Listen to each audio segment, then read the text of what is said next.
अयोध्या पहुंचे CM Yogi Adityanath. CM योगी ने police line में कंपोजिट विद्यालय में बच्चों को परोसा गर्म भोजन। बहराइच में ऑपरेशन त्रिनेत्र का दिखा असर। सीसीटीवी की मदद से पुलिस ने दुष्कर्म के आरोपी को किया गिरफ्तार।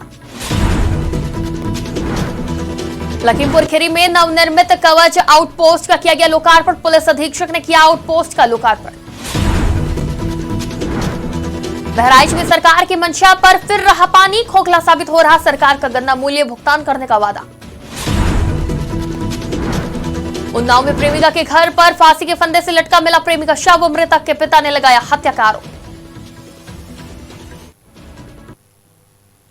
नमस्कार, आज की खबर में आपका स्वागत है। मैं हूं आपके साथ शिखा मेहरोत्रा। शुरुआत करते हैं उत्तर प्रदेश खबरों की।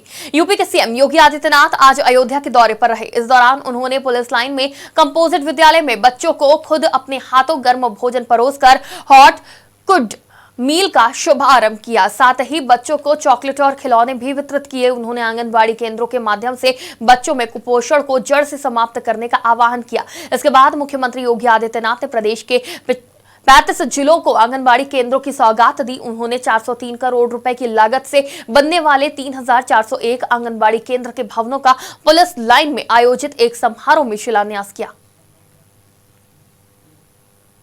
सीएम योगी के निर्देश पर पूरे प्रदेश में ऑपरेशन त्रिनेत्र का अभियान चलाया जा रहा है। इसी क्रम में बहराइच में केवल सीसीटीवी की मदद से पुलिस ने दुष्कर्म के आरोपी को गिरफ्तार किया है। बताया जा रहा है कि एक रिक्शा चालक ने सड़क के किनारे खड़ी युवती को घर छोड़ने के बहाने अपने रिक्शे पर बैठाया और सुनसान इलाके में उसके साथ दुष्कर्म करके फरार हो गया। इस बड़ी वारदात में पुलिस के पास कोई सबूत नहीं था, लेकिन पुलिस की 8 टीमों ने तकरीबन 400 से अधिक सीसीटीवी कैमरों को खंगाला, जिसमें आरोपी के द्वारा की गई हैवानियत का खुलासा हो सका।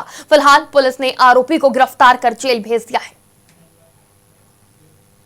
लखीमपुर खीरी में पुलिस अधीक्षक ने नवनिर्मित कवच आउटपोस्ट थाना तिकुनिया का लोकार्पण किया। लोकार्पण कार्यक्रम के दौरान पुलिस ने अपने उद्बोधन के माध्यम से समस्त क्षेत्रीय संभ्रांत वासियों और स्थानीय जनता को उनके सहयोग के लिए धन्यवाद किया और अपेक्षा की गई कि नवनिर्मित कवच आउटपोस्ट में आने वाले समय में अपनी सार्थकता को सिद्ध करेगी। इस दौरान पुलिस अधीक्षक ने भारत नेपाल राष्ट्र की सीमा पर विशेष चौकसी बरतने के संबंध में आवश्यक दिशा निर्देश भी दिए।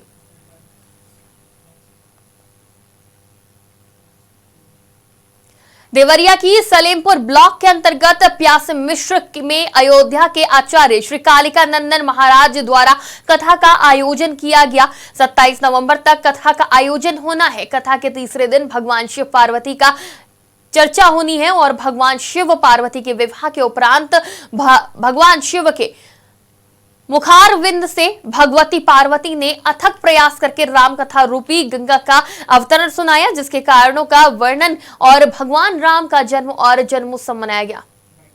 यहाँ का कथा 21 तारीख से प्रारंभ हुआ है। कार्तिक माह के पावन अवसर पर वत्स महाराज के 82 वत्स उत्सव के अवसर पर ये कथा प्रारंभ हुआ है और 27 तारीख तक पूर्णमासी तक चलेगा, जिसमें सायंकाल में मेले का आयोजन और भारतीय संस्कृति कार्यक्रम, सांस्कृतिक कार्यक्रम, भंडारे का कार्यक्रम, दीप उत्सव का कार्यक्रम, ये सभी इसमें आयोजित है। आज चौथा दिन है। आज हमारी कथा का तीसरा दिन। यहाँ का बहराइच में सिंभावली चीनी मिल चिलवरिया सरकार की मंशा पर पानी फेरते नजर आ रही है।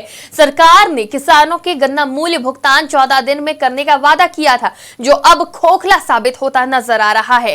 सिंभावली चीनी मिल का नई पेराई सत्र की शुरुआत को कुछ दिन बचे हैं और सिंभावली चीनी मिल द्वारा गन्ने के किसानों का बकाया अब तक भुगतान नहीं किया गया है।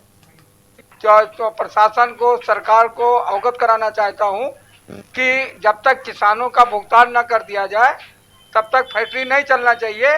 पिछली बार हम लोगों ने जो है हमारे भारतीय किसान यूनियन टिकट और मैं जिलाध्यक्ष का मेरे नेतृत्व में 1 सप्ताह धरना चला। उसके बाद में हमारे डीएम साहब, कप्तान साहब और उच्च पदाधिकारी आए और बीच में वार्ता हुई। उन्होंने हमको आश्वस्त किया कि आप जो है धरना हटा लीजिए, फैक्ट्री चलने दीजिए, तो नया भी भुगतान होगा, धीरे धीरे पुराना भुगतान करा दिया जाएगा। अब ये बताइए, इतनी दुख की बात है कि किसानों के 1 साल का पूरा बकाया है। किसान की तमाम मंशाएं जो है रखी हुई हैं, चाहे वो बच्चों की पढ़ाई हो, चाहे खेती की बुआई हो, तमाम प्रकार की जो है परेशानियों का सामना उठा रही है। आज दिनांक उन्नाव में प्रेमिका के घर में ही प्रेमी युवक का शव फांसी के फंदे पर लटकता मिला। प्रेमी अपनी प्रेमिका के घर गया था और प्रेमिका से दरवाजा खोलने की जिद कर रहा था, जिस पर प्रेमिका अपने पिता को बुलाने गई। इस दौरान युवक ने घर के अंदर जाकर फांसी के फंदे में लटक कर आत्महत्या कर ली। वहीं मौके पर पहुंची पुलिस ने शव को पोस्टमार्टम के लिए भेज दिया और मामले की जांच में जुट गई। आज दिनांक 24 नवंबर 2023 को थाना हसनगंज के बक्सीखेड़ा निवासी एक व्यक्ति द्वारा फांसी लगाकर आत्महत्या कर ली गई। सूचना पाकर मौके पर पुलिस पहुंची। परिजनों की फौरी सूचना पर पोस्टमार्टम हेतु बॉडी भेजी गई। परिजनों द्वारा किसी प्रकार का कोई आरोप नहीं लगाया जा रहा है और न ही कोई तहरीर प्राप्त हुई है। यदि कोई तहरीर प्राप्त होती है तो उसके आधार पर मुकदमा लिखा जाएगा अथवा इसकी जांच करके जो भी तथ्य सामने निकलेंगे उसके आधार पर कार्रवाई की जाएगी। उत्तर प्रदेश की खबरों में फिलहाल इतना ही। देश और दुनिया की तमाम खबरों के लिए देखते रहिए आज की खबर।